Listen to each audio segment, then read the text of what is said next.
Assalamualaikum warahmatullahi wabarakatuh.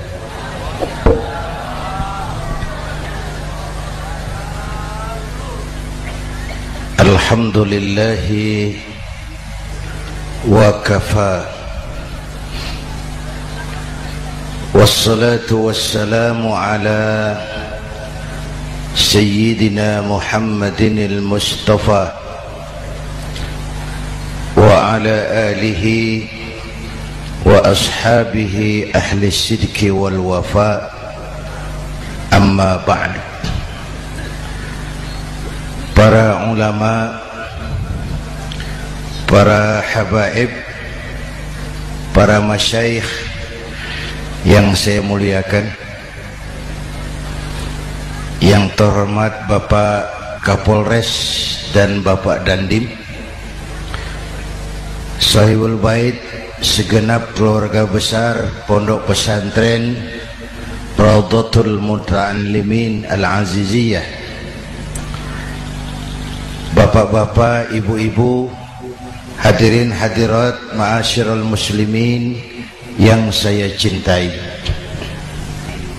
Saya bersyukur dapat menghadiri haflah Maulidin Nabiil Karim, dan saya bangga dan terharu dengan keberadaan Pondok Pesantren Raudhatul Muta'allimin Al-Aziziyah ini. Sekarang ini banyak orang bisa memberi contoh,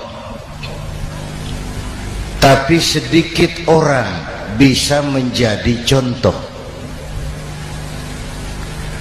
Memberi contoh itu mudah, tapi menjadi contoh itu yang sulit. Oleh karena itu, pada kesempatan ini kita ingin mengambil contoh bagaimana Rasul melaksanakan perjuangan. Apa modal utamanya? Saya sampaikan 3 sajalah, mudah-mudahan selesai 10 menit. Yang pertama, modal utama perjuangan baginda Rasul adalah akhlakul karimah. Memperbaiki akhlak dengan akhlak. Oleh karena itu, Suramadu sudah selesai. Dari dan ke Madura jadi lebih mudah.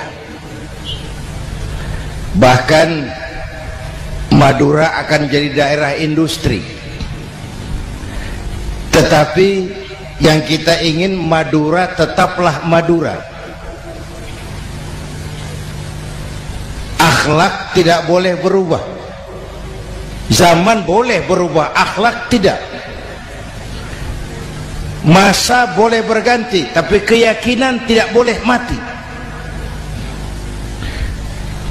Nah, soalnya adalah kepada siapa kita harus berakhlak. Kita itu kan harus berakhlak kepada 2. Kita harus berakhlak pertama kepada Allah. Ini yang terpenting.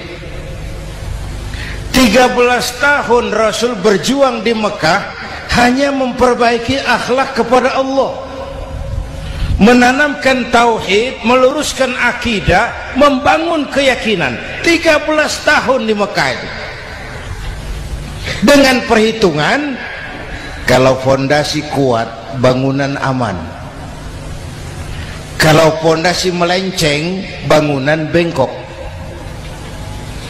Kalau fondasi rapuh, bangunan runtuh. Bangunan bagaimana fondasinya? Orang hidup bagaimana imannya?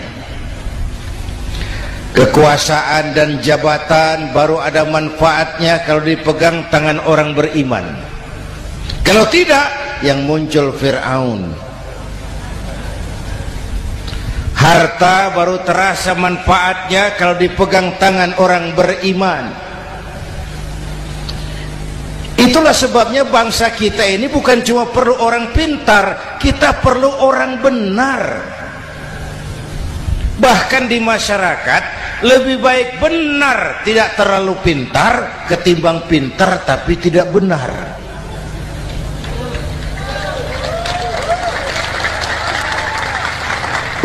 Kalau sudah pintar tidak benar, rusak rakyat itu, Pak.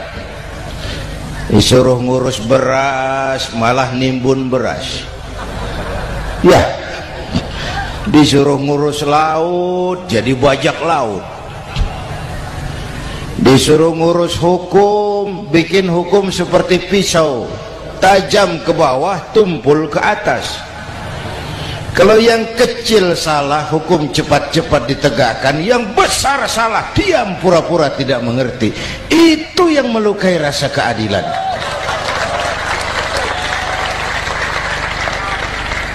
Mulai dari akhlak kepada Allah. Bagaimana cara berakhlak kepada Allah? Caranya dua. Pertama, jangan menyekutukannya dengan sesuatu pun. Yang kedua, jangan menyembah kecuali hanya kepadanya. Itu akhlak kepada Allah. Konsisten, disiplin. Saya bersaksi tiada Tuhan selain Allah, maka saya tidak akan menyembah kecuali hanya kepada Allah. Saya tidak akan takut kecuali hanya kepada Allah. Saya tidak akan minta tolong kecuali hanya kepada Allah. Saya tidak akan melarikan persoalan kecuali hanya kepada Allah. Saya bersaksi Nabi Muhammad utusan Allah, Nabi terakhir. Tidak ada Nabi sesudah Nabi Muhammad. Harga mati, titik. Disiplin. Ada yang mengaku jadi Nabi, wajib tidak percaya. Disiplin. Sekarang ini kan bangsa kita disiplinnya lemah. Korupsi agak sulit diberantas karena pejabat kita takut atasan tapi nggak takut Tuhan.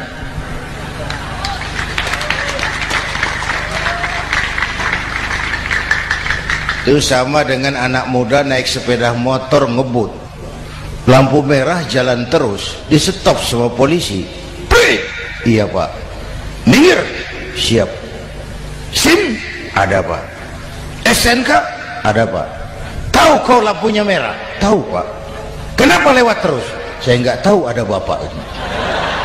Itu disiplin kita.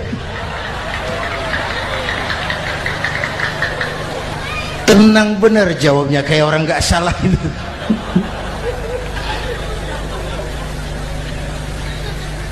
Iman. Apalagi belakangan ini saya sering bilang gini Pak, ini humor tapi agak tasawuf. Orang yang paling tenang hidupnya itu tukang parkir. Coba lihat tukang parkir, walaupun mobil banyak, mereknya bagus-bagus, tidak pernah sombong. Tenang ini, tenang. Nanti mobil pergi satu demi satu, habis sama sekali, dia tidak sedih. Tenang. Mobil banyak tidak sombong, mobil habis tidak sedih. Apa rahasianya? Ternyata, nih tasawufnya di sini. Tukang parkir tidak merasa memiliki, tapi merasa dititipi. Oh, itu. Siapa saja yang merasa memiliki, bersiaplah kehilangan, dan itu menyakitkan. Tapi kalau merasa dititipi, jabatan, harta, anak, istri, semua titipan, hiduplah seperti tukang parkir. Pertama, titipan tidak boleh bikin kita sombong. Dititipi kok sombong, tidak pantas ya. Pak Zainuddin titip mobil ya, silakan. Yang punya mobil pergi, saya peteteng. Tidak pantas dititipi kok sombong. Ada orang dititipi jabatan oleh Allah sombong, dititipi sombong. Ada enggak pejabat sombong? Ada, namanya Fir'aun. Itu pejabat-pejabat sombong anak buah Fir'aun semua. dititipi harta oleh Allah jadi orang kaya, sombong sama tetangga, ndak mau kenal orang lain, kecil semua, jalan ndak injak tanah, kuntilanak. Yang kedua penting, titipan harus dijaga baik-baik. Kalau tidak, yang nitip marah, yang nitip marah. Pak, titip sepeda motor, silakan. Waktu diambil sepeda motor, kaca spion pecah, knalpot hilang, bemper hancur, marah ndak yang nitip? Marah. Saya kan titip, kenapa ndak dijaga baik-baik? Dititipi harta oleh Allah jadi orang kaya supaya bangun pesantren, bela yatim, santuni yang lemah, pelitnya 17 setan. Yang nitip marah. Dititipi jabatan oleh Allah isinya korupsi saja, yang nitip marah. Nah, saya mau kasih lihat sekarang, Allah titip Indonesia. Allah titip Indonesia. Hai rakyat, ini Indonesia, aku titip, kata Allah.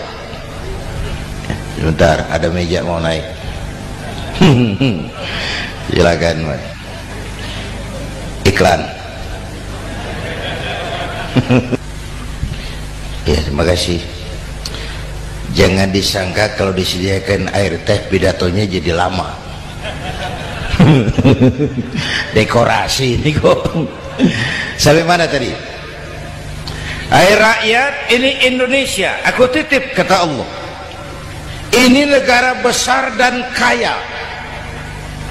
Titipan ini ditebus dengan keringat, air mata, darah, dan nyawa. Ini bedanya. Malaysia memang merdeka, tapi diberi Inggris. Singapura merdeka, diberi Inggris. Indonesia merdeka, keringat, air mata, darah, dan nyawa. Ini negara aku titip, kata Allah. Ini negara besar dan kaya. Buminya subur. Di atas perut buminya segala tanaman hidup. Di bawah perut buminya ada gas, minyak, batu bara. Lautnya kaya, hutannya kaya. Kekayaan negeri ini harus digunakan bagi sebesar-besar kemakmuran rakyat. Itu amanat konstitusi. Disalahgunakan, dikorupsi, yang nitip marah. Yang nitip marah. Kalau dia marah, dia suruh makhluknya yang lain negur. Siapa? Merapi, Bromo, anak Krakatau. Itu Merapi demo, Pak. Kalau kita rakyat demo, anak buahnya Pak Danres turun. Tapi kalau Merapi demo, siapa yang mau ngatasi? Mbak Marijan. Selesai. Sekarang Mbah Marijan sudah kumpul sama Mbah Surip di alam barzah, dia sudah ketemu dia. Kata Mbah Surip, tenang Mbah Marijan, tak gendong, aman sudah. Aman sudah. Saya mau bilang Merapi itu makhluk, Krakatau itu makhluk, Bromo itu makhluk. Tidak mungkin makhluk bergerak dengan sendirinya, pastilah ada yang menggerakkan. Maka baik-baiklah sama yang bikin angin supaya bertiupnya sesuai keperluan. Baik-baik dengan yang bikin air supaya datangnya sesuai kebutuhan. Baik-baik sama yang bikin gunung supaya meletusnya pelan-pelan.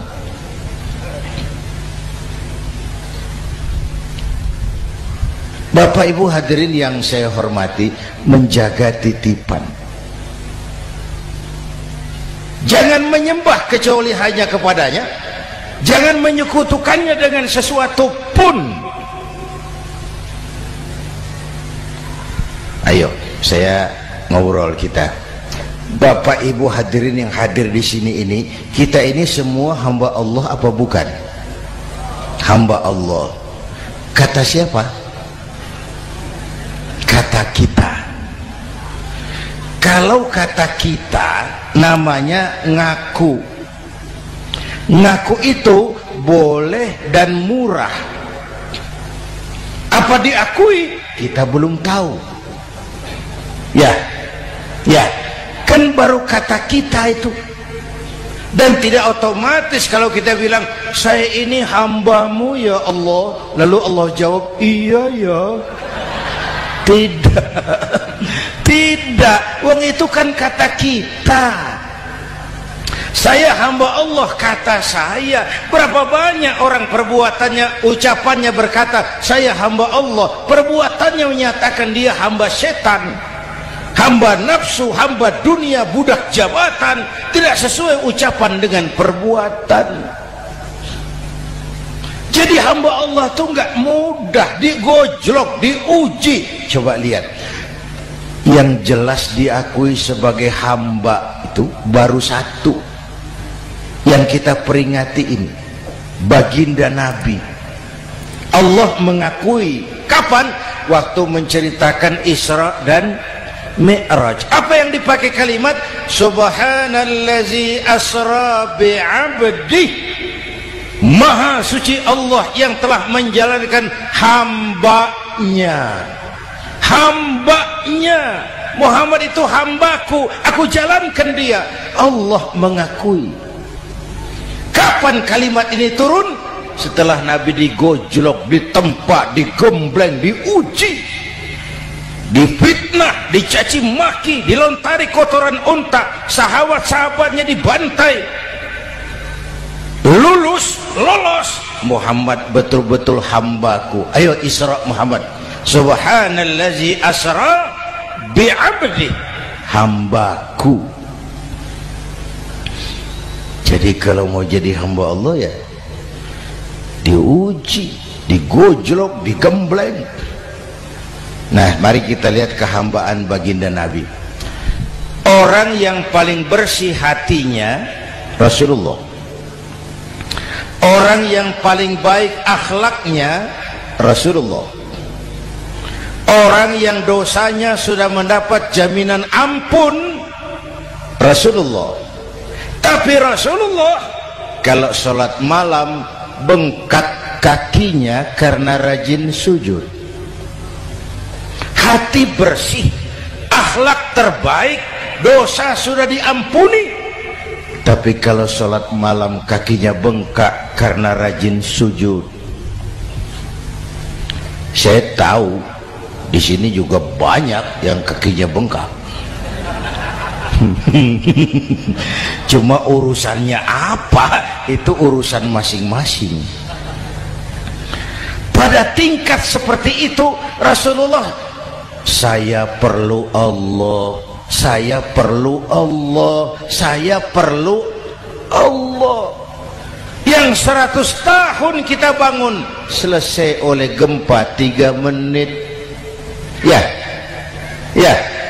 Yang 100 tahun kita bangun ternyata selesai oleh gempa 3 menit. Kita perlu Allah. Kita perlu Allah. Makanya musibah itu kan kalau menimpa orang baik-baik namanya ujian. Kalau menimpa orang setengah baik itu paru-paru yang bikin malaikat bingung. Sholat rajin, maksiat tekun, baca Quran mau, fitnah orang hobi, ngaji nyolong jalan terus. Untung di sini nggak ada yang begitu. Di Jakarta banyak. Di sini insya Allah sama. Jakarta.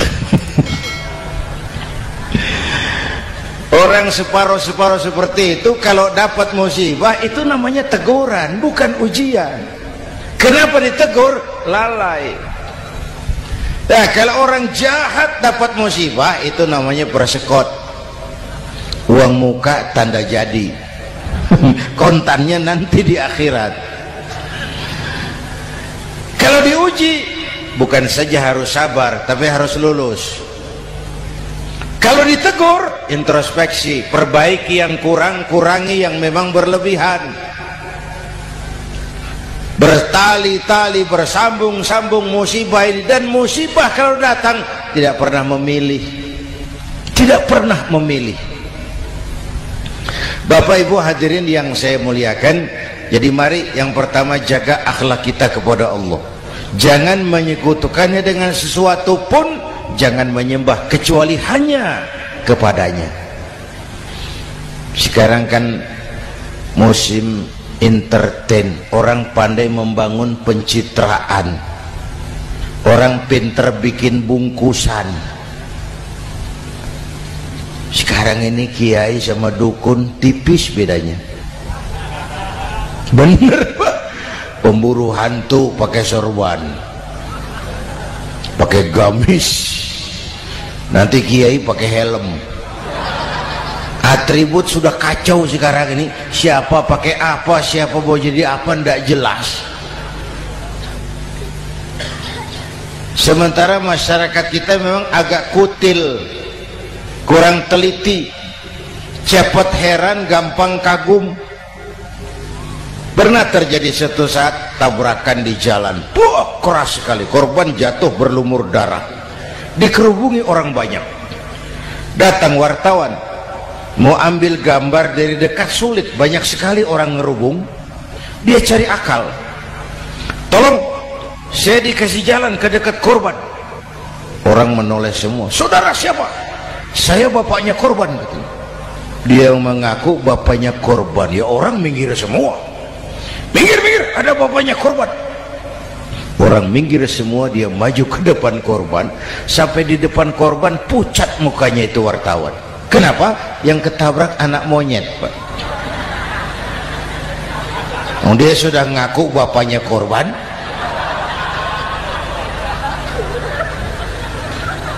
Ini cerita pendek tapi pesannya dalam. Kalau belum kenal benar jangan cepat-cepat ngakui. Ya, rakyat harus cerdas sekarang ini. Emas pasti kuning, benar itu? Apa semua yang kuning pasti emas? udah cerdas lah itu, udah cerdas lah itu. Hati-hati, ini zaman pencitraan. Orang pandai bikin bungkusan. Oleh karena itu kita juga harus punya filter supaya tidak hanyut oleh kedangkalan-kedangkalan pencitraan itu. Satu itu akhlak kepada Allah. Yang kedua, kepada siapa kita berakhlak? Kepada sesama manusia. Kepada sesama manusia itu siapa? Pertama, sesama muslim. Malam ini saya hadir di sini, saya tidak merasa tamu. Saya hanya keluarga di tengah keluarganya. Bahwa saya lahir di Jakarta itu sih kebetulan. Saya nggak pesan. Yang kita tidak pesan jangan diributkan. Oh kita nggak pesan. Warna kulit seperti ini kita nggak pesan. Dari suku apa lahir kita nggak pesan. Potongan seperti ini kita nggak pesan. Islam membebaskan manusia dari ras diskriminasi. Pada waktu yang bersamaan Islam mengangkat harkat, derajat, martabat kaum wanita. Ini kasihan dari tadi nggak diajak ngomong nih. Pada waktu yang bersamaan Islam mengangkat harkat, derajat, martabat kaum wanita. Tuh, ibu-ibu mestinya lebih terima kasih sama Rasulullah. Sebelum Rasulullah datang, nasib perempuan menyedihkan, dilecehkan, harganya murah. Sebelum Rasulullah datang, murah. Sebelum Rasulullah datang, murah. Coba lihat wanita sebelum Islam, sedih, dilahirkan hanya untuk melahirkan, alat pemuas nafsu. Kalaupun berperan, peranannya cuma segitiga, dapur sumur kasur, kasur sumur dapur, putar-putar di situ saja. Nggak usah di Arab, dunia. Di Jawa, raja-raja Jawa sebelum kenal Islam seenaknya ngumpuli perempuan kan, selirnya yang 30, 50. Sultan-sultan di Turki piara harem ratusan orang perempuan. Kaisar terakhir dinasti Ming Cina bangun istana 1000 kamar, istrinya 1000. Innalillahi wa inna. Itu saya coba pikir, raja kalau istrinya 1000, kapan pakai kolor itu raja?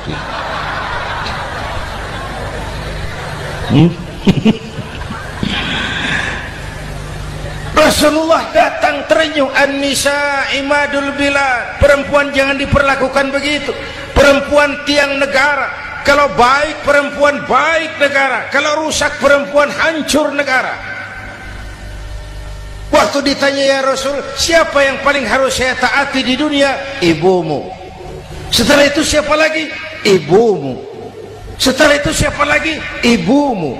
Setelah itu siapa lagi? Bapakmu. Menghargai perempuan, ibumu, ibumu, ibumu, bapakmu. Ibu 3 kali disebut, bapak, bapak 1 kali, ibu 3 kali, bapak 1 kali, ibu 3, bapak 1, 1 bapak.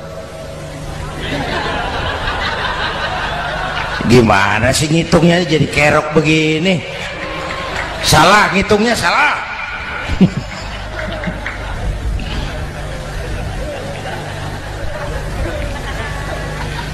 Lalu dicairkan kehidupan kemasyarakatan di masjid. Masya Allah, masjid itu pendidikan demokrasi betul. Pertama, siapapun masuk masjid copot sandal, buka sepatu. Benar itu? Ini masyarakat yang mau kita bangun.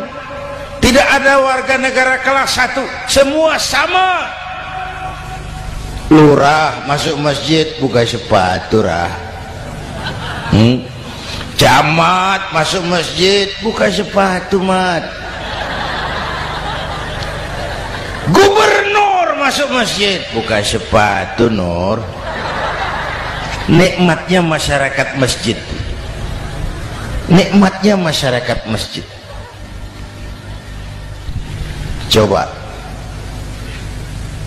binatang saja harganya tidak sama toh.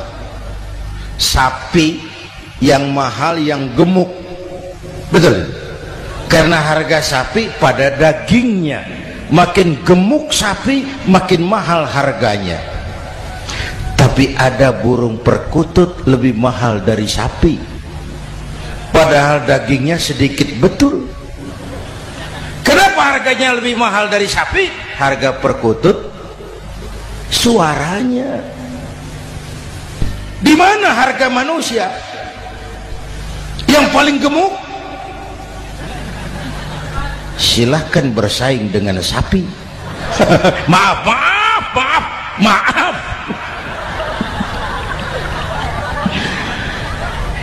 Inna akramakum indallah atqakum. Masyarakat masjid sudah coba sandal, buka sepatu, sudah masuk ke dalam sholat berjamaah.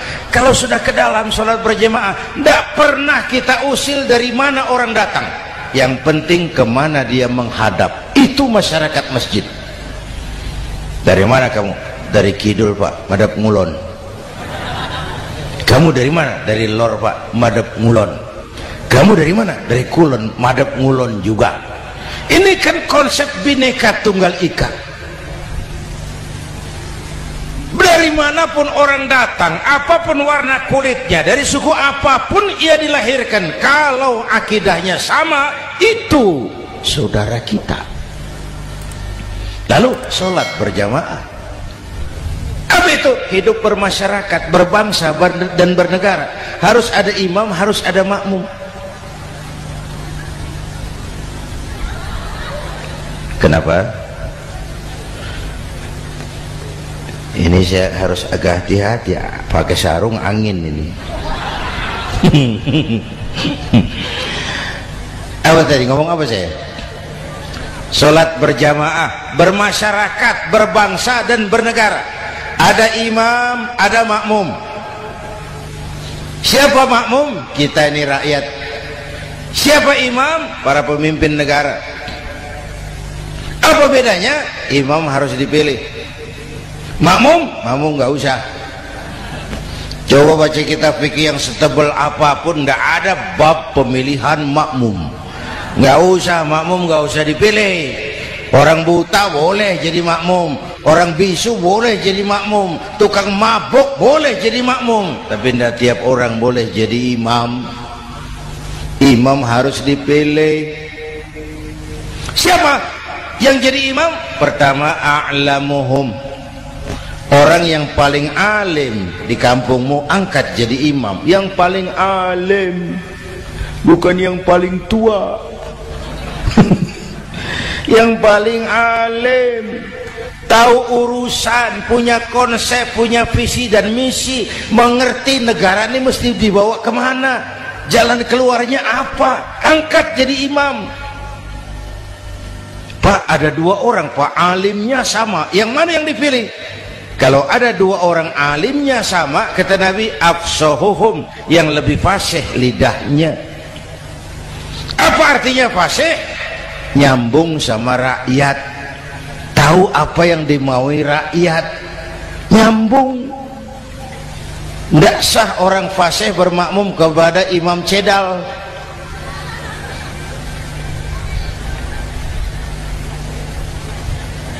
Kenapa Bu? Nyambung. Capek kalau punya imam gak nyambung sama makmum. Makanya kalau sudah jadi imam, pesan Nabi apa? Idza amma ahadukumun nasa falyukhaffif. Kalau kamu jadi imam, ringankan sholat kamu, jangan terlalu panjang. Itu makmum tidak sama kekuatannya. Ada yang tua renta, diri saja sudah gemetar. Ada makmum yang punya darah tinggi, kalau sujud lama kepalanya sakit. Ada makmum yang sudah janji habis sholat mau terima uang. Jangan kalau sudah jadi imam di kota, sholat isya berjamaah, rakaat pertama selesai Fatihah, Yasin, bubar makmum itu. Jadi imam jangan terlalu lama. Kayak Husni Mubarak tuh, kelamaan jadi imam, 30 tahun, rakyat capek.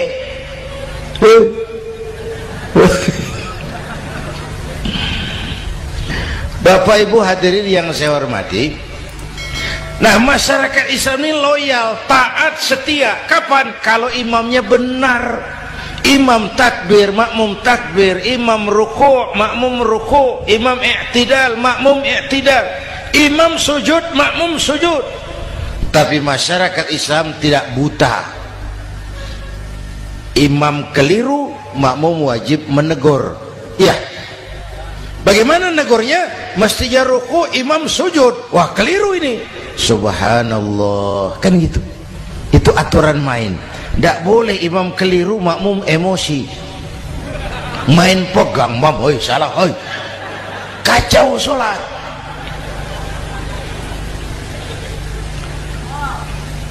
Imam buang angin, apa makmum lalu berkata, demi kesetiaan saya kepada imam, imam buang angin, saya lebih keras lagi. Goblok. Iyyaka na'budu wa iyyaka nasta'in. Sampai situ imam buang angin, minggir. Tidak usah ribut. Yang di belakang satu orang maju ke depan, lanjutkan pekerjaan imam. Yang penting imam tahu diri, buang angin, minggir. Ini negara rusak karena imam sudah buang angin. Tenang aja, kayak orang nggak salah gitu loh.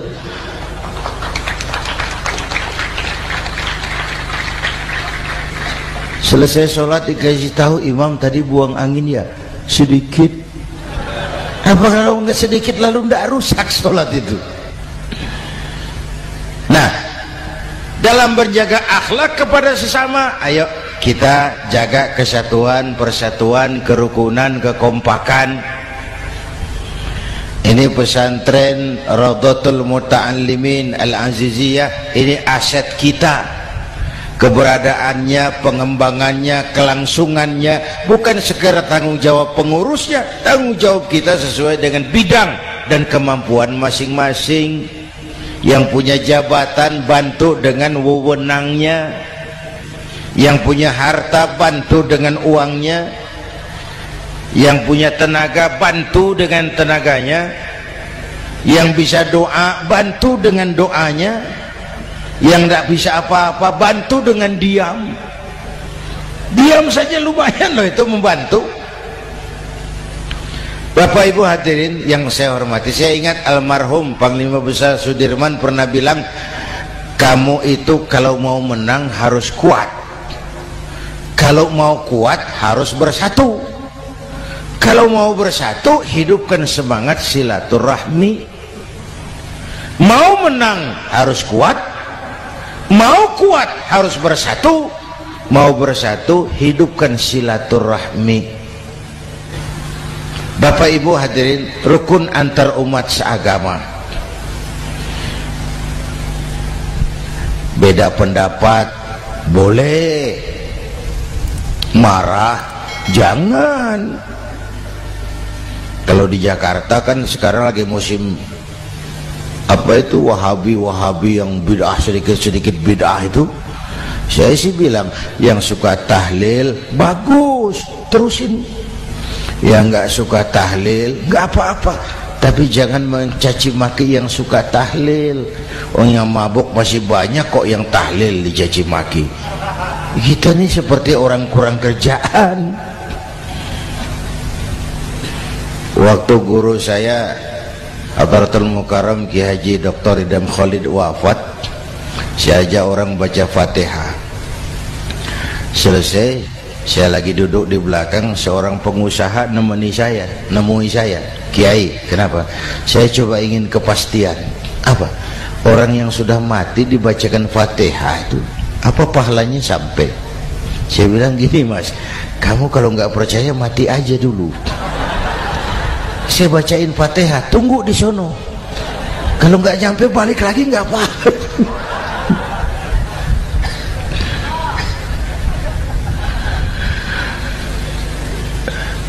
Depan rumah saya itu ada masjid, Pak, pakai beduk seperti itu. Ada teman saya, Kiai, pakai beduk masjidnya. Iya pakai. Kan Rasulullah tidak pakai. Tidak memang. Bid'ah tuh. Loh, siapa bilang? Beduk itu bukan agama, itu budaya, tanda masuk waktu. Bukan manggil orang sholat. Manggil orang sholat pakai azan. Tanda masuk waktu, itu hebatnya Wali Songo, pakai beduk.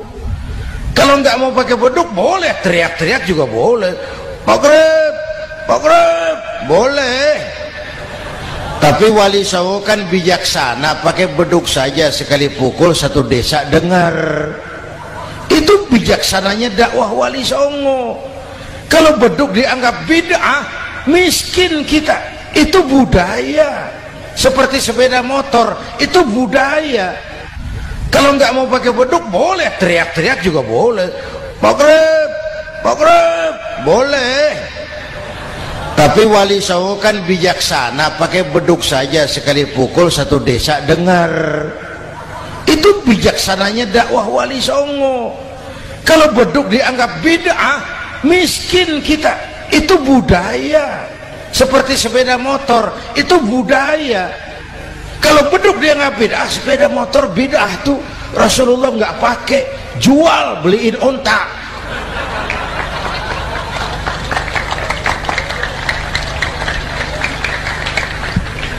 Ayo cari persamaan, jangan memperbesar perbedaan. Hormati pendapat orang kalau pendapat kita juga ingin dihormati. Kasus Ahmadiyah meledak lagi di Cikesik, Banten. Lalu pendekar-pendekar HAM menganggap itu tirani. mengganggu kebebasan beragama. Dia lupa bahwa Ahmadiyah masalahnya bukan kebebasan beragama, tapi penodaan terhadap agama. Kalau kebebasan beragama sih umat Islam welcome. Orang mau Hindu, mau Buddha, mau Kristen bebas memilih agamanya masing-masing. Tapi ini kan Ahmadiyah lain, ngakunya Islam tapi ada nabi lagi sesudah Nabi Muhammad, namanya Mirza Ghulam Ahmad, asal dari India. Saudara hadirin yang saya hormati, ini yang prinsip penodaan terhadap agama. Kalau nggak ngaku Islam nggak masalah. Supaya mau aman caranya cuma dua, Ahmadiyah jadi agama sendiri, karena Malaysia sudah melarang, Brunei sudah, Rabitoh Alam Islami menyatakan aliran sesat, Saudi Arabia melarang pengikut Ahmadiyah pergi bikin haji, dia dianggap non muslim. Cuma memang pemerintah kita nggak tegas. Kalau dari dulu dinyatakan dilarang, nggak akan ada lagi kasus-kasus seperti itu.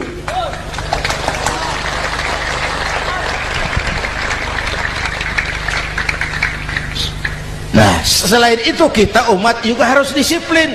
Coba sudah berapa banyak nabi bermunculan di Indonesia. Dan Indonesia ini saya heran, Indonesia ini pasar bagus, Pak. Kalau ada nabi, ada aja pengikutnya, saya heran tuh. Indonesia ini pasar bagus. Ada Ahmad Musaddiq Al-Qiyadah, jadi nabi. Konsultan bulu tangkis jadi nabi. Dapat wahyunya di Bogor, ditangkap polisi 4 tahun. Muncul lagi di Bandung, namanya Sayuti, tukang cukur, ngaku dapat wahyu jadi nabi, ditangkap polisi lagi 2 tahun. Di Malang Ustadz Roy, ya sebenarnya petinju, dia masuk Islam, mu'alaf, belajar Islam tidak pakai guru, diutak-atik ayat Quran. Sholat kita harus mengerti artinya, maka sholat boleh pakai bahasa masing-masing. Ramai masjid. 2 tahun penjara. Di Jakarta muncul lagi Lia Edan, ngaku Jibril, ditangkap juga oleh polisi. Kita salut sama polisi kita lah, bukan cuma teroris, Jibril ditangkap Pak Kapolres. Saya bilang sama teman-teman polisi, untung dia ngaku Jibril, Pak. Coba kalau dia ngaku Israel, lebih gawat itu.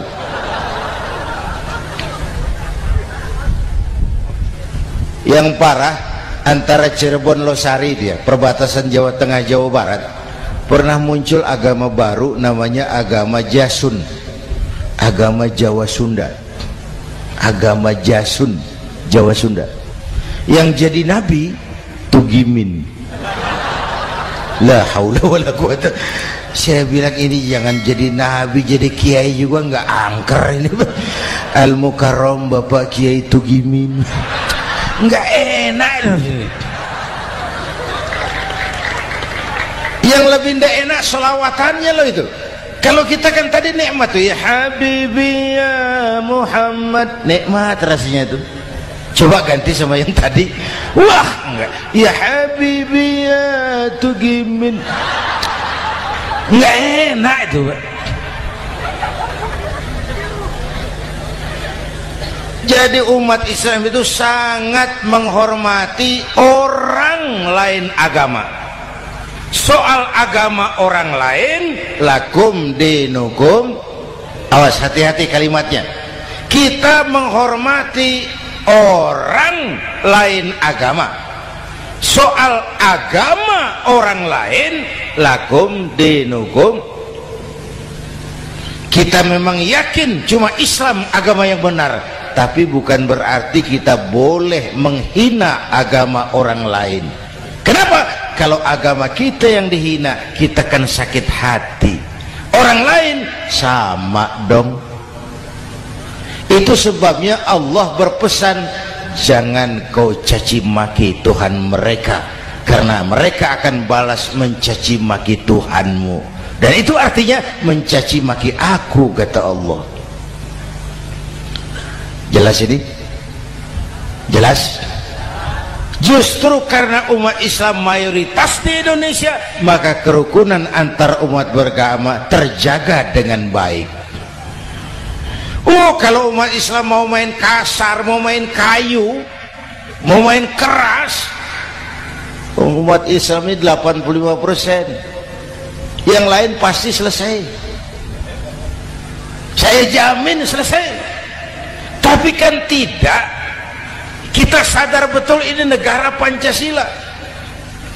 Kita sadar betul bahwa kita harus menghargai orang lain agama, menjaga kerukunan, rukun antar umat beragama. Yang ketiga, rukun antar umat beragama dengan pemerintah. Dulu kiai saya bilang, sultanun zulum khairum min fitnatin tadum. Pemerintah yang jelek pun sebenarnya masih lebih lumayan ketimbang tidak ada pemerintahan. Kalau itu ukurannya. Coba umpama nanti Pak SBY sudah terlalu pusing, lalu pengumuman jam 000, seluruh rakyat Republik Indonesia saya umumkan mulai malam ini tepat jam 000 pemerintah bubar. Ayo bayangkan seperti apa kita tanpa pemerintah. Hukum rimba, yang kuat menekan yang lemah, yang kaya merampok yang miskin. Rumah saudara dirampok, lapor ke polisi, kata Kapolres, maaf polisi baru bubar. Hak asasi diinjak-injak, lapor ke pengadilan, pengadilan bubar. Masih ada pemerintah saja yang kuat suka menekan yang lemah, apalagi kalau tidak ada pemerintah. Karena itu ulama dan umara dua pilar utama. Kalau kuat keduanya, kuatlah masyarakat. Kalau rapuh keduanya, maka rapuhlah juga masyarakat. Bapak Ibu hadirin yang saya hormati, ini yang kedua, kita harus berakhlak kepada sesama. Yang ketiga, kepada siapa kita harus berakhlak? Kenapa? Iya, saya cuma lihat jam. Yang ketiga, kepada siapa kita harus berakhlak? Kita ini harus berakhlak kepada makhluk Allah yang lain di luar manusia. Kepada air kita harus berakhlak loh Pak. Saya dulu remaja ngaji fikih, kiai ngajar makruh buang air kecil di tanah yang berlubang. Saya protes, kenapa makruh kiai? Pertama, untuk kesehatan. Siapa tahu di lubang yang kau kencingi ada gas beracun. Kalau tidak kiai, kalau tidak maka artinya kau harus melindungi binatang yang ada di dalam lubang. Siapa tahu di lubang yang kamu kencingi ada semut sedang rapat membahas masalah Mesir. Apa dosanya lalu mati dikencingi? Ini namanya rahmatan li semut. Bapak Ibu hadirin yang saya hormati, ada hadis sederhana, fa iza zabahtum fa ahsinu zibhata. Kalau kamu menyembelih hewan, sembelihlah dengan cara yang terbaik. Jangan nyembelih ayam pakai pisau tumpul, itu namanya tidak berperi kebinatangan. Kepada ayam kita berakhlak, kepada pohon kita berakhlak, kepada air kita berakhlak. Kenapa sekarang alam tidak seramah dulu? Karena kita juga tidak ramah kepada alam. Kenapa sering terjadi banjir? Karena tempat air kita kurangi. Dia bingung mau kemana. Air nggak punya tempat. Akhirnya masuk ke rumah kita juga. Masuk dalam zoharul fasadu bil barri wal bahri bima kasabat aydin nas. Karena kita tidak berakhlak kepada lingkungan. Bapak Ibu hadirin yang saya hormati, jadi itu yang pertama, modal utama perjuangannya akhlakul karimah. Mau sukses, utamakan akhlak. Industrialisasi boleh terjadi di Madura, jalan berhotmik licin, oke, listrik masuk desa, alhamdulillah, tapi akhlak jangan berubah, akidah jangan goyah.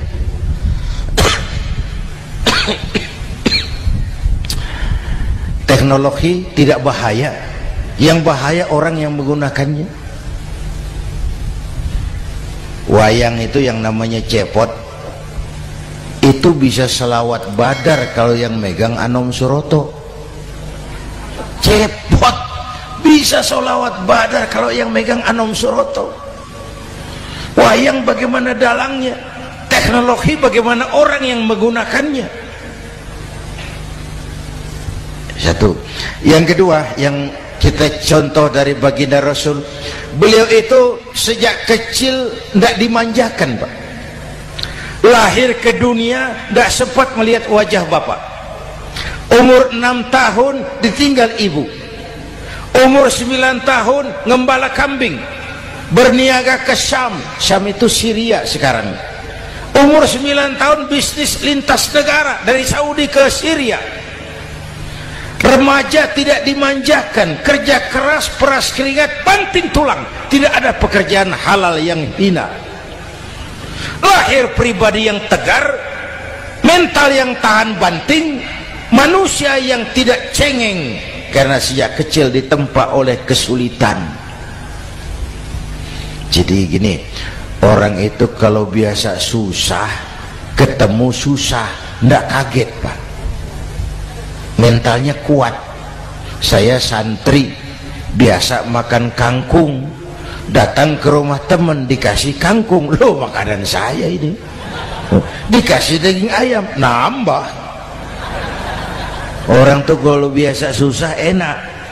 Saya santri biasa tidur di masjid, disuruh nginep di hotel, pules, Pak. Tapi yang biasa tidur di hotel suruh nginep di masjid, encok. Hidup ini perjuangan.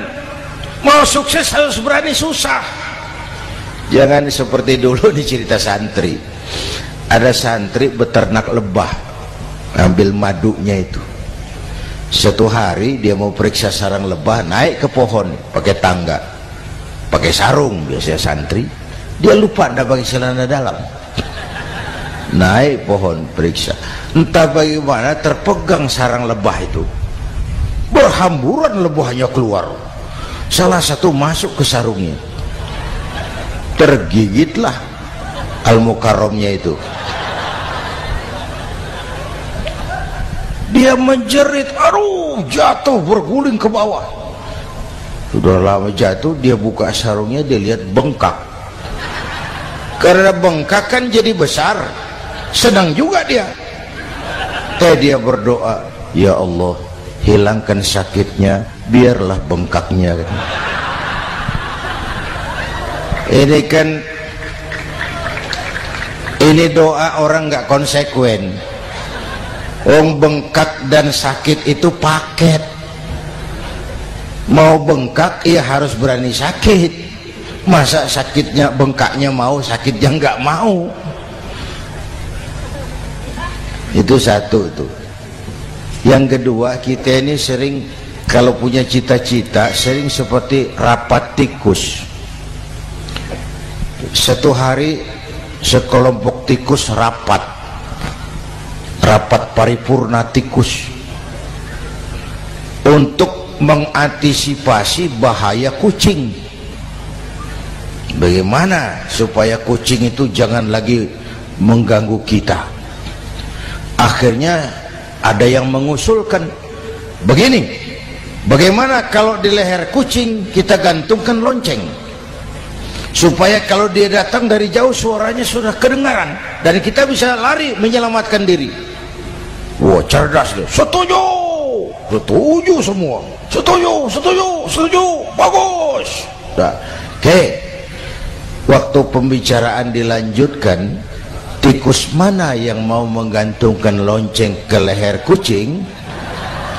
Rapat bubar. Setuju, akur. Iya, iya. Waktu kerja selesai. Bapak Ibu hadirin yang saya hormati, terutama anak-anak saya, para santri, remaja, pemuda. Hidup ini persaingan. Bapakmu tamat SD nak, kau sarjana. Bapakmu cuma jadi RT nak, kau camat. Bapakmu tukang tambal ban, kau harus punya pabrik ban. Anak saya pertama dulu, saya titip mondok di Tebu Ireng. Tahun pertama pulang saya kontrol, sini kau, apa hasilmu setahun di pesantren? Dia sodorkan saya sebuah piagam penghargaan juara lomba pidato di pondoknya. Saya heran, ini anak di rumah jarang ngomong, kok bisa jadi juara pidato? Saya tanya, kamu bisa pidato, apa yang dipidatoin? Dia bilang, kan kaset ayah dihafalin gitu. Ya saya ketawa juga, waktu itu dia masih anak-anak. Baiklah, tapi apa cita-citamu? Saya kepengen seperti ayah. Wah, kau ini salah. Kalau aku ayahmu di matamu, menurutmu hebat, mestinya kau 10, 100, 1000 kali lebih hebat dari orang-orang yang kau anggap hebat. Karena tantanganmu akan lebih berat dari tantangan yang aku hadapi sekarang. Kalau kau sama dengan aku, kau ditinggalkan zaman karena kau tidak mampu menjawab tantangan zamanmu.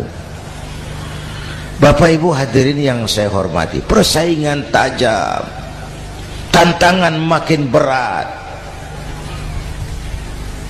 Oleh karena itu diperlukan semangat yang dicontohkan Nabi. Kerja keras, peras keringat, banting tulang. Tidak ada pekerjaan halal yang hina. Sejak kecil ditempa oleh kesulitan. Asal jangan seperti saya tadi ngobrol sama teman-teman, sekarang ini di negara kita banyak politisi miskin negarawan. Pejabat-pejabat kadang-kadang kalau ngelihat rakyat tuh komentarnya nggak berpihak kepada rakyat. Saya ingat waktu Mentawai dihantam gempa, Nias hancur, infrastruktur hancur, rumah rakyat luluh lantak. Ketua DPR Pak Marzuki Ali bilang, bagaimana itu rakyat? Ya itu resikonya punya rumah di pinggir laut. Waduh, ini bukan komentar pemimpin, rakyat lagi susah kok dibilang kayak gitu. Saya prihatin dengan ucapan kayak gitu. Waktu cabai 100.000, di sini berapa sekarang? Sama ya. Waktu cabai mahal, ada pejabat bilang, rakyat suruh nanam cabai aja di halaman rumahnya. Ini kan nggak solutif dan nggak cerdas. Cabai naik, rakyat suruh nanam cabai. Nanti beras naik, rakyat suruh nanam padi. Yang saya khawatir kalau telur mahal, apa rakyat suruh betelur gitu? Ini kan nggak cerdas dan nggak solutif. Bapak Ibu hadirin yang saya hormati, apalagi tadi sudah saya bilang di awal, kita ini bangsa yang ditempa oleh kesulitan. Mau merdeka saja dengan keringat, air mata, darah dan nyawa. Kita tidak boleh cengeng menghadapi kesulitan ini. Tegar, tahan uji, tahan banting, dan seterusnya. Itu hal yang kedua. Yang ketiga, terakhir, Rasulullah itu sosok yang ibadahnya luar biasa. Tadi sudah saya jelaskan sebagian. Ibadahnya luar biasa. Ayo kita bantu keamanan negeri kita ini. Dengan apa? Istighfar. Wa ma kana Allahu mu'adzibahum wa hum yastaghfirun. Allah tidak akan turunkan bencana selagi di tengah mereka masih banyak orang-orang yang istighfar. Rasulullah yang dosanya sudah diampuni sehari 100 kali istighfar. Ayo kita ngobrol ini. Pak, saya ini Zainuddin ini, kalau mengharap masuk surga dengan amal yang saya kerjakan sendiri, rasa-rasanya tipis harapan. Bener. Sholat saya berapa banyak saya tahu. Sedekah saya berapa duit saya tahu. Dosa saya berapa banyak saya tahu. Lalu saya baca sejarah. Nabi Adam dosanya 1, makan buah khuldi, dikeluarkan dari surga. Nabi Adam dosanya 1, dikeluarin. Kita dosanya banyak, kepengen masuk. Ini nggak nyambung ini. Nabi Adam dosanya satu, dikeluarin dari surga. Kita dosanya banyak, kepengen masuk, nggak nyambung. Apa yang bikin saya besar hati? Apa yang bikin saya optimis? Ada dua, Pak. Pertama yang disebut rahmat Allah, yang kedua disebut syafaat Rasulullah. Dua itu, Pak. Oh, kalau kita ini insya Allah nanti sampai ke surga, amin, amin. Kalau kita ini sampai ke surga, Pak, saya jamin itu bukan karena amal kita, itu karena rahmatnya Allah. Ndaklah seberapa banyak sih amalan kita mau menggapai surga. Kalau bukan karena rahmatnya Allah, sulit sampai ke sana. Manusia, dosamu besar, tapi lihat rahmatku lebih besar. Manusia, salahmu banyak, tapi ampunanku lebih banyak. Kau nangis di hadapanku, aku senyum melihatmu. Kau berjalan menujuku, aku berlari menyambutmu. Istighfarnya sehari 100. Lalu ada hadis qudsi, inni la ahammu bi'adzabi ibadi. Kadang-kadang aku pengen turunkan azab, bencana kepada manusia, tapi ketika aku melihat 3 perkara, murkaku surut, bencana aku tarik kembali. Coba perhatikan hadis qudsi ini. Allah mau marah hendak jadi, bencana ditarik, musibah diangkat. Kenapa? Ada yang meredam murka Allah. Allah enggak jadi marah. Siapa? Pertama, suyukhan rukka. Aku lihat orang-orang tua tengah malam sujud sambil berlinang air mata, nangis di hadapan Allah. Itu kita hutang jasa loh, Pak, sama orang-orang yang tengah malam sujud nangis di hadapan Allah. Lihat yang begitu Allah tidak jadi marah.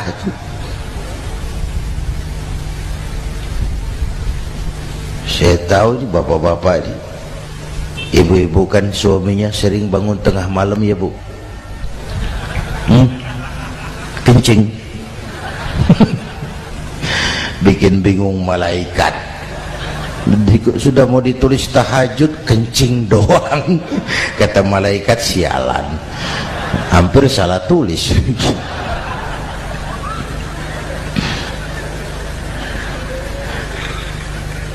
Aku lihat orang tua tengah malam sujud sambil berlinang air mata. Lalu aku lihat bayi-bayi tanpa dosa masih menyusu, sibyanan rudda. Bayi-bayi tanpa dosa masih menyusu, suci bersih, belum ternoda. Wa bahaiman rutta. Dan aku lihat binatang ternak melata mencari makan, kambing mudah cari rumput, alam terjaga keasriannya.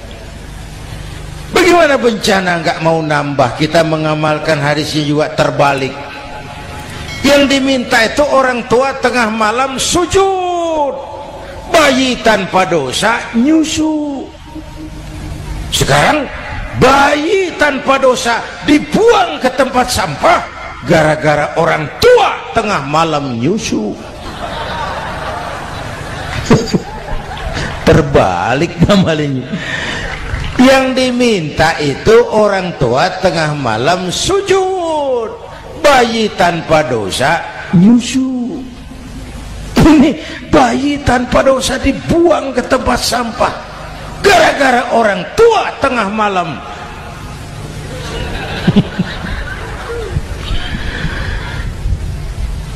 Bapak Ibu hadirin yang saya hormati, rahmat Allah kita perlu. Yang kedua, syafaat Rasulullah. Mari saya cerita syafaat sedikit. Ini sudah jam 00:05 ya. Ini kalau hitungan Indonesia ini sudah ganti hari, Pak. Jadi inilah ceramah terpanjang di dunia. Bayangkan saya pidato dari hari Selasa sampai hari Rabu.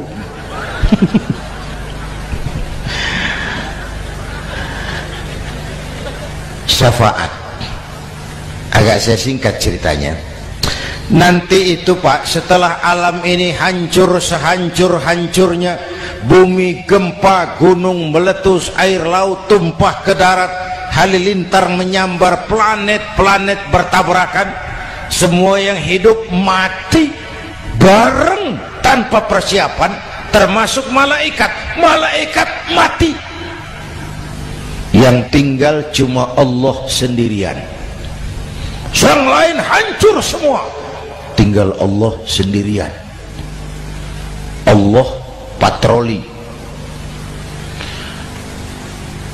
berseru-seru, limanil mulkul yaum, ahai, siapa penguasa hari ini? Mana Fir'aun yang ngaku Tuhan? Nongol kalau memang Tuhan. Mana Abrahat, mana Namrus, mana itu Benito Mussolini, mana itu Adolf Hitler, mana itu Hosni Mubarak? Penguasa-penguasa yang ngaku berkuasa, nol kalau memang penguasa. Gak ada yang jawab Pak, semua sudah rebah. Allah lalu berkata, la ilaha illa ana. Ternyata tidak ada Tuhan lain selain aku. Allah sombong waktu itu. Kalau Allah sombong itu pantas. Hadis kursi mengajarkan al-kibriya'u libasi, sombong itu pakaianku, kata Allah. Cuma aku yang pantas pakai. Kamu manusia nggak pantas pakai pakaianku, kebesaran. Pakaian Allah mau dipakai, sombong itu pakaian Allah, cuma Allah yang pantas pakai. Nanti itu yang pertama dihidupkan bukan kita, malaikat dihidupkan lebih dulu. Tiupan pertama, malaikat hidup semua, diatur panitia akhirat. Yang nyambut tamu siapa, yang pimpin marawis siapa, Malik siap, sediakan neraka. Aku mau bakar itu bajingan tengik yang waktu di dunia nggak mau sujud, jauh dari ulama, tinggal di masyarakat jadi biang kerok, sama yatim kejam. Sediakan neraka. Baik Ridwan, iya, sediakan surga. Aku mau balas hamba-hambaku yang waktu di dunia rajin sujud, dekat dan cinta kepada ulama, santun kepada yatim, suka menolong orang yang memerlukan pertolongan. Baik Jibril, Mikail, iya, ke surga. Untuk apa ya Rabb? Ambil kendaraan bernama Buraq, turun ke alam, cari di mana kubur kekasihku Muhammad, bangunkan dari kuburnya, bawa ke surga. Turun Jibril dan Mikail, cari kubur Nabi. Wong alam sudah hancur-hancuran, jangan cari kuburan, cari bangkalan aja nggak ketemu. Bingung dua-dua. Jibril sebelah mana kubur Nabi? Nggak tahu Mikail. Lalu dua-duanya sujud mohon pertolongan Allah. Dengan izin Allah terbuka kubur Nabi. Allahumma sholli alaihi wa ala alihi. Bangun dari tidur seperti orang bangun dari kubur seperti orang bangun tidur. Nabi mengusap mata, menoleh ke kanan Jibril, menoleh ke kiri Mikail. Lalu tanya, ayu yaumin hadza ya Jibril? Ini hari apa Jibril? Ini hari apa? Hadza ma wa'ada ar-Rahman. Ini hari yang dijanjikan Allah Muhammad. Ini kiamat. Kiamat Jibril? Kiamat. Jibril, kalau memang ini hari kiamat, aina ummati? Umat saya mana Jibril? Umat saya mana? Allah karim. Belum pernah saya lihat di dunia ada satu pemimpin yang begini besar cintanya kepada umatnya seperti baginda Rasul. Dari dunia sampai akhirat beliau cinta kita. Dari dunia sampai akhirat beliau bela kita. Bangun dari kubur, tahu hari sudah kiamat, yang pertama ditanya, aina ummati? Umat saya mana Jibril? Kita yang ditanya. Kalau saya yang pertama dibangkitkan dari kubur, lain pertanyaannya. Ini hari apa Jibril? Kiamat Zainuddin. Oh, bini saya mana Jibril? Nabi enggak tanya Khadijah wala Fatimah wala Aisyah, aina ummati? Umat saya mana Jibril? Umatmu? Iya. Kau manusia pertama yang dibangunkan dari kubur. Yang lain masih dikubur. Oh. Lalu kita ke surga Muhammad. Perintah Allah, perintah Allah. Sampai di surga seperti orang tidak betah Nabi itu, resah, gelisah, mondar mandir, mukanya murung. Yang punya surga kan negur, Muhammad, labbaik ya Rabb. Tidak enak di surga ya? Enak. Kok kamu seperti orang nggak kerasan gitu, resah, gelisah? Kenapa? Saya teringat umat saya ya Allah. Umat saya bagaimana nasibnya? Iya, saya sudah enak di DPR. Salah. Saya sudah enak di surga, gaji cukup, kursi empuk, dapat mobil dinas. Nggak. Umat saya yang waktu kampanye kepanasan itu gimana nasibnya?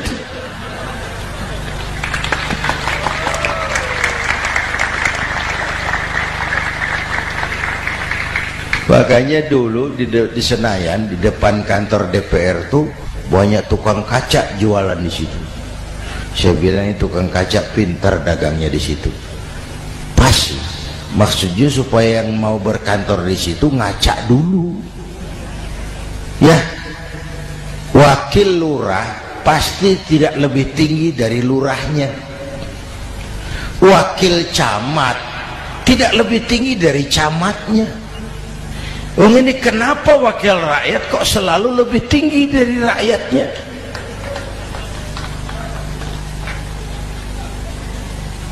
Kan yang memberikan mandat kita rakyat. Kemerdekaan bertujuan mengantarkan rakyat ke gerbang kesejahteraan.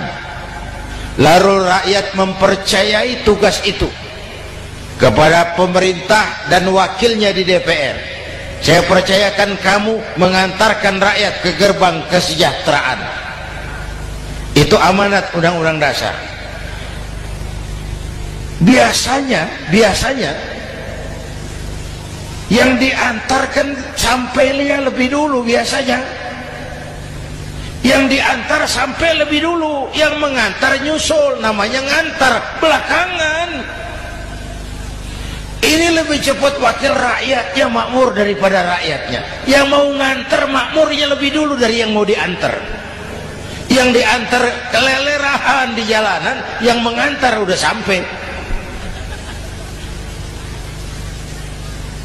Jadi bagaimana Muhammad? Saya minta izin mau keluar, tengok saya punya umat. Oke, saya potong ceritanya. Saat manusia dibangkitkan dari kuburnya masing-masing, Masya Allah, Masya Allah. Saya nggak sanggup bayangkan jumlah manusia yang hidup di muka bumi sekarang kan 6 miliar. Cina berdua, India 2,5 miliar. Cina 1,5 miliar, India 1 miliar rakyatnya. Berdua sudah 2,5 miliar. Itu kalau kencing bareng banjir besar. Bayangkan manusia dari awal sampai akhir berapa puluh miliar kumpul di padang mahsyar. Subhanallah. Sibuk, panik, bingung mau disidang di hadapan Allah. Sebagian kumpul di pojokan berunding, kita mau disidangi. Terus ayolah kita cari bantuan. Kemana? Adnan Buyung. Begini. Kita ini kan anak cucu Nabi Adam. Pantas dong kita minta tolong sama beliau. Yuk, setuju. Berangkat cari Nabi Adam. Ya Adam, anta abal bashar. Adam, tuan datuknya manusia, kami cucu kamu, anak turunan kamu mau disidang, tolong kami Adam, tolong. Kata Nabi Adam, Quraisy mas, rombongan Jawa. Aku naik mumet lagi sama Nabi Nuh saja. Nuh bilang, tidak bisa, saya juga punya masalah, pernah minta obat ditenggelamkan. Ibrahim barangkali. Semua Nabi hand up, angkat tangan. Dikala itu, yauma la yanfa'u malun wala banun, di mana harta tidak ada lagi artinya, anak-anak tak jadi beban, tiap orang sibuk dengan urusannya sendiri-sendiri. Saat itu ada satu pemimpin, Allahumma salli alaihi wa ala alihi, diizinkan Allah. Dikala semua nabi yang lain angkat tangan hand up, beliau malah, ummati ana laha, ta'ali ummati, ta'ali ummati, umatku sini, umatku sini. Beliau memanggil-manggil umatnya. Yang bagaimana yang dipanggil? Ada hadis, inna ummati ya'tuna yaumal qiyamah ghurran muhajjalin min atharil wudu. Umatku besok di akhirat datang menghadap Allah dengan muka bersinar-sinar karena sering wudu. Sering wudu kan sering sujud. Masa cuma wudu tapi enggak sujud? Itu nanti tidak usah mengaku Rasul yang panggil, sini umatku. Tapi kalau muka enggak pernah wudu, enggak pernah sujud, merangkak di depan Nabi, saya umatmu ya Rasul. Kata Nabi, umat saya enggak ada yang kumbal gini. Dikala itu beliau berkenan memberikan syafaat.